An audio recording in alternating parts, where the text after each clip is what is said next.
Ignition sequence starts. 6, 5, 4, 3, 2, 1, 0. Liftoff. We have a liftoff.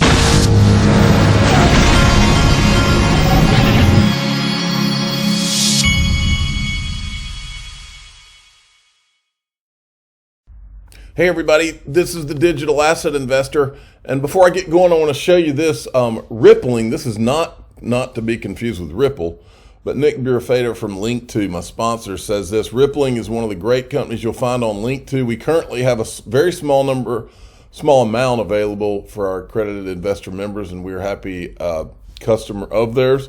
So Rippling is, my understanding, Rippling's like a payment process, maybe not a payment processing company, but they do all kinds of function in like, they help companies process things, payroll and that kind of thing, is my understanding. But anyway, the link to will be in the top of the description. Their Rippling CEO has confirmed an IPO ahead. So that's one of the ways to get a liquidity moment on Link2. Now, check it out. Mr. Intuitive, Troomers only, judging from my initial reactions to Ripple's Liquidity Hub announcement, to many initial reactions, I could easily see panic upon a decision from the court or a settlement before reading it and digesting it. I think he's right over the target right here. When the Ripple decision comes out, I think that it's going to be a multifaceted decision, and I think that you could easily see people trying to pull out, some people trying to pull out the negative parts, and some people focusing on the positive parts, and I think there could easily be a misunderstanding as to the big picture when that decision comes out. Similar to what this thing would, just so any of you that didn't know, when Ripple announced the Ripple Liquidity Hub and it didn't include XRP, I see that, because I completely don't understand it. I see that, and when I see that, I say to myself, okay, well, they've got their reasons, maybe legal, maybe otherwise, but that's not the big picture. The big picture is Ripple is working on one major use case, but many use cases for XRP, and there's nobody on the planet Earth who has more of an incentive for XRP to go up in value than Ripple. Nobody. And so to me, it's preposterous, the idea, oh no, they're not going to use XRP in the Ripple Liquidity Hub. Oh no. Well, let me show you about 43, this is as of March 1st, and then I just typed it in on Google, how much XRP Ripple had in escrow. I don't know if this is accurate, but it's close, I imagine. Ripple still holds 43.1 billion XRP. And I used over the other day, I used just a simple simple example of, let's say I owned a $1 million home. Well, there's nobody on the planet who has an incentive for that $1 million home not to go down in value, but to go up in value than me. So what I'm going to do is I'm going to maintain it. I'm going to make sure the grass is cut. If it needs a paint job, I'm going to do a paint job. I'm going to do all kinds of things, and I'm going to do things to try to improve the value so that 1 million becomes 2 million of value. How is this any different? In fact, they have they have 43.1 billion reasons for this thing to go up in value and to build use cases and do things that will drive it up in value. And Bob Way, John Deaton had a Spaces on this topic yesterday. And again, I'm totally baffled by why you even have to have a Spaces on this topic, because this is so in your face common sense. They have Ripple not including it in ODL means nothing. All it means is that they might have some legal reasons or some reasons politically or whatever not to do it right now. But these people, there's nobody, I repeat, nobody who has more of an incentive for XRP to go up in price. Not just because it would increase the value of their asset, but my understanding, correct me if I'm wrong, David Schwartz said XRP needs to have a high price for remittances, right? Listen to what Bob Way says. This is the other thing that a lot of people aren't thinking about. XRP, the people at Ripple, remember the Bob Way? In fact, when I meet Bob Way, I want to ask him this. I want to talk about his LinkedIn profile that said many people left fancy jobs, and he said that they left them because, do you know what the value of XRP would have to be? 100 million. It was trade. I can't remember the equation, but it was a high trade number divided by 100 billion XRP. Wow, is what he was saying, and that caught my attention. Well, he's making the point in this clip. What do you think all those Ripple employees that are working over at Ripple, what do you think they own? They have Ripple equity, I'm sure, but they also have XRP. I remember when Miguel Valles said he wouldn't own anything else but XRP. I want to reinforce one thing for anybody who thinks that Ripple's only looking out for Ripple and not looking out for XRP holders. I'm a huge XRP holder, and so is every Rippler that I know, the old ones, the new ones. And all of Ripple's stock is really based on XRP price. And really, if you're from a Ripple perspective, the problem with the SEC lawsuit isn't that, oh, it put this huge cloud over XRP and it's frustrating the community. The real fundamental problem is it stopped Ripple from being able to IPO any of this stuff and actually take on more funding IPO. And actually build an actual business on this, which I really think is more of what the SEC wanted to do. They were like, if they IPO, the game's over. We stop them from here, we frustrate them, and now they're just trying to... That's not necessarily true there. Coinbase IPO'd, and they're still acting like they want to target Coinbase. He's saying, we don't want you making any revenue. We won't want you selling XRP. We want you capitulating in this lawsuit. But don't think for a second that all the primaries at Ripple are not hugely invested in XRP themselves, right down to everyone that owns Ripple stock. We love you, Bobby. I wonder why would all of them at Ripple own XRP? If it was it's not going to be used, we need to all be scared. Come on. I mean, I've said it 1,000 times. It's about XRP. It was always about XRP. And maybe that's not the politically correct thing to say, but that's the fact, Jack. Whalewire just in, XRP is now the number one most popular altcoin in South Korea, with trading volumes surging well beyond other cryptocurrencies. Well, guess when else it was the number one most popular coin in altcoin in South Korea? Back in 2018, when CoinMarketCap pulled the South Korean prices overnight, making everyone think that that XRP had tanked when it really had not. And that's what began the downslide and from its all-time high. Right? All by design, folks. Everything was intentional. Well, today at 10 o'clock is the hearings where Gary Gensler is going to be in front of Congress. And my words to you are, don't get your hopes up, because these people in Congress, their pattern, at best, if you get them to ask an aggressive question and Gary goes, I can't talk about an ongoing litigation and all. He'll have all kinds of canned things that he can say that to not answer anything. So the real power and the real question is, what's Congress going to do after he answers nothing? And what are the actions that are actions, not words, not tweets, not letters. What are the actions? Is Warren David going to follow up and actually try to have this guy fired? Okay, that's the question. Here's Patrick McHenry. Chairman. And I would say to Patrick McHenry, you look nice in your bow tie. If at the end of this hearing, your jacket is not a little roughed up and the bow tie maybe halfway untied, you haven't done your job. You guys better go hard or go home. Chairman Patrick McHenry, good morning to you. What are you looking for? What are you hoping to get out of today's session?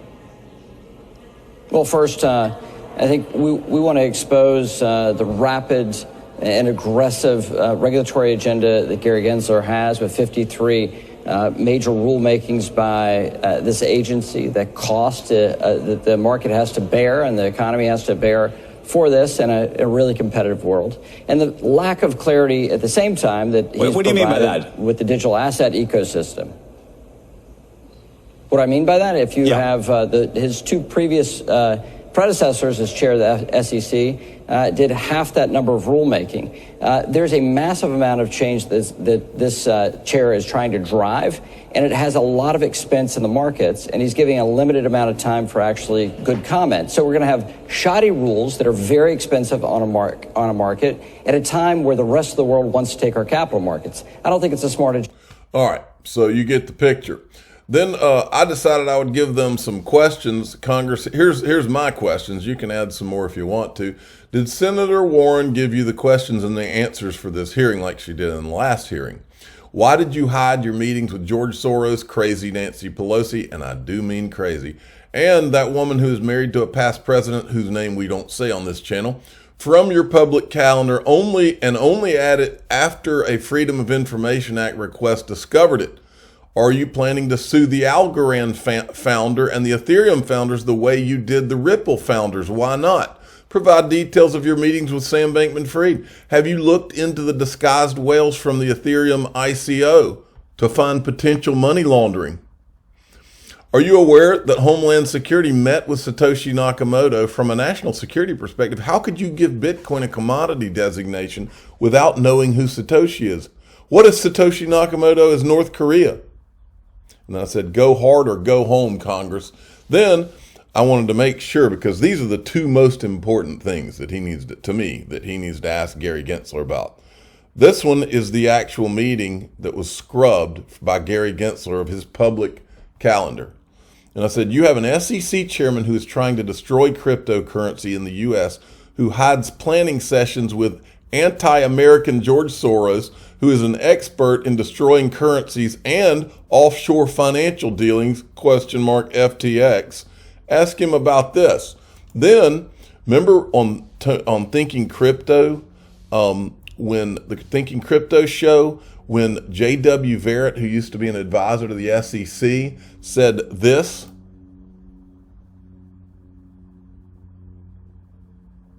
Yeah, and there's a few things they can do. One is oversight, subpoenas of emails and such.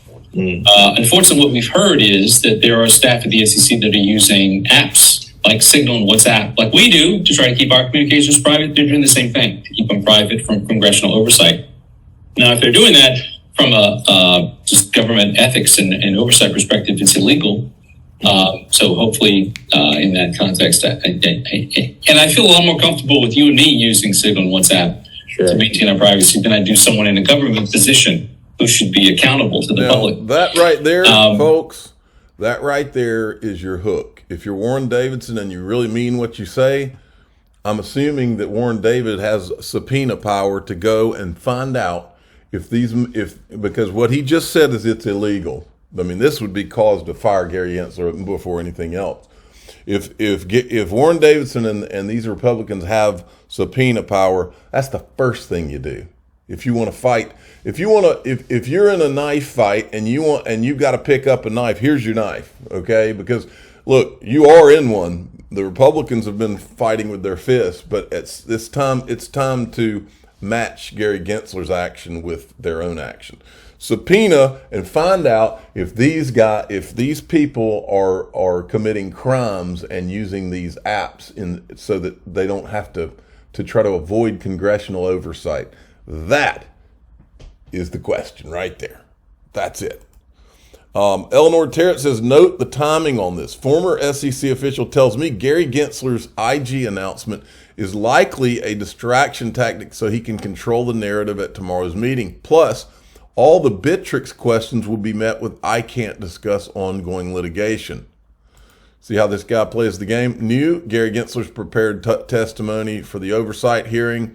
It's right here. I will probably throw up on my keyboard if I read that, because I'm assuming it's Gary's prepared testimony. I don't think I can stomach it, not this early in the morning. Here's Jeremy Hogan showing the Bittrex comments. And it says, on multiple occasions, we, Bittrex, asked them, the SEC, to tell us what digital assets they viewed as securities. They refused to do so. So the SEC let Bittrex sell unregistered securities for years, and we're still supposed to believe it's about investor protection. Exactly. Ryan Selkis is getting really angry. I like his tweet, though. More than anything, Chair Gensler wants to be perceived as a tough guy, but he's a small man who will be an unfortunate footnote of history, spineless when it comes to standing up to people like Senator Warren or Wall Street cronies or Sam Bankman-Fried. Cool videos, though. Then we've got this. Meta Lawman is pointing this out. One thing has puzzled me about the Bittrex case. Bittrex and its founder are being sued because they allowed trading an alleged security Algorand. Then why isn't the SEC also suing Gary Gensler's buddy Silvio McCallie, that was his buddy at MIT, folks, offering and selling algo tokens? Well, watch this from Wheezy. Silvio McCallie's Algorand. He's a professor over in the Computer Science and AI Lab, a Turing Award winner. He's got a company that has an interesting thing. It's like a jury selection. It's like picking somebody for the jury. That's picking this short group of 12 nodes that might do something. And every block has that selection process, but then there's another broader group that then can check the work of the jury. So often there's kind of a second. Think about how crazy and corrupt this all is, folks. You got this clown who's sitting there at MIT and he's lauding this Algorand thing, and then just a few years later, fast forward, and he's calling that same thing a security, and he's acting like Bittrex should have known. And then these people who are running this company, he's putting them and all of their employees at risk of losing their jobs, losing all of everything that they've worked for, the jobs, the creation of jobs here in the U.S. All of those investors who had been buying those tokens on there. Gary was completely okay with giving no indication that might be a problem, so that those investors could be on there and could be sitting there holding that Algorand the day that he drops the suit so that they lose money. And he claims that he cares about it protecting those investors. It's all lies. It's pure corruption. And this guy needs to go. He should have been gone a long time ago. People like this don't belong anywhere near our government, unless our government is to be evil. Well, I'm not going to play this, but I can tell you this. Charles Payne went at Hester Pierce, okay? He was like calling her out and saying, look, enough of all this, and his sentiment is mine. Enough of all this, you trying to be the reasonable person at the SEC. That's getting old. Something has to be corrected, not just more talk and I disagree with them and all that. You got a mess, and it's a mess for the American people, and somebody needs to do something about it. Enough of all of us thinking we're taking crazy pills out here. Speaking of crazy pills, this was from Elizabeth Warren. Bitcoin mines are increasing energy bills for millions of. She really cares about the energy bills for millions of Americans, and she's really, really upset about the pollution and the gas-powered cars, an alarming New York Times report. But it doesn't apply to her. That's what's important for you to understand. None of this applies to her. She is important. You are peasants. At least that's the way she thinks. You are peasants.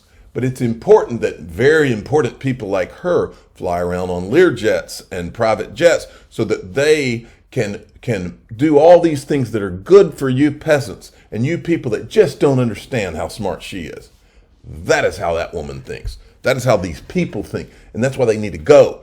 I'm the digital asset investor. I'm not an investment advisor. This is for entertainment purposes only. Please subscribe, hit the like button, and tell your friends and family that it is time for Americans to stop being insulted by these people and put them out to pasture where they belong. They never belonged to run our government into the ground. American people should be pissed.